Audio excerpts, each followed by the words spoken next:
Good morning mga idol. Nagising lang natin. 4:30 na. Apisan din mga idol wala naman tayong biyahe ngayon.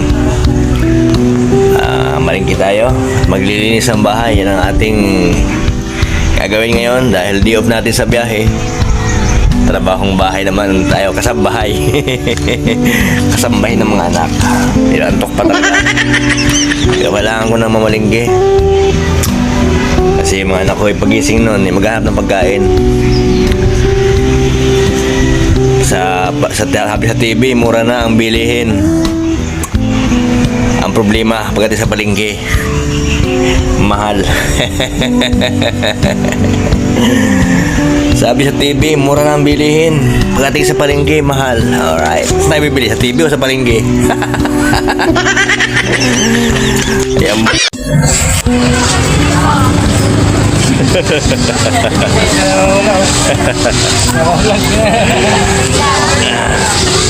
Bagay yan. Alright. Francis. Shout out sa mga taga-palengke. Sana basta normal na, basta normal. Ito normal. Kailangan tayo pag mamili ng kamatis, kailangan piliin natin. Baka makapili tayo ng bulok. Para mga kandidato, higyan natin sila natin para hindi tayo makapili ng bulok. Para eleksyon pa natin, pili ako natin.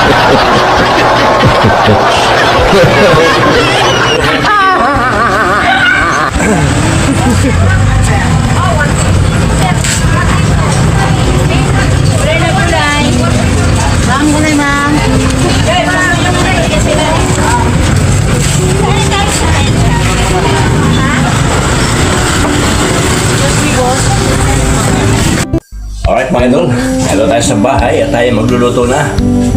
Aking biling ulam ay tinurahing manok. Sana Yuti, yung talbos sili. At meron na mamaya ay kamuti. Itong kamuti ay pampalakas. Hindi lang ng katawan, pampalakas din ng utot. Yun ang magluluto. At tayo hindi pa nakakaligo. Magluto muna tayo bago maligo. Nilinis pa tayo ng bahay.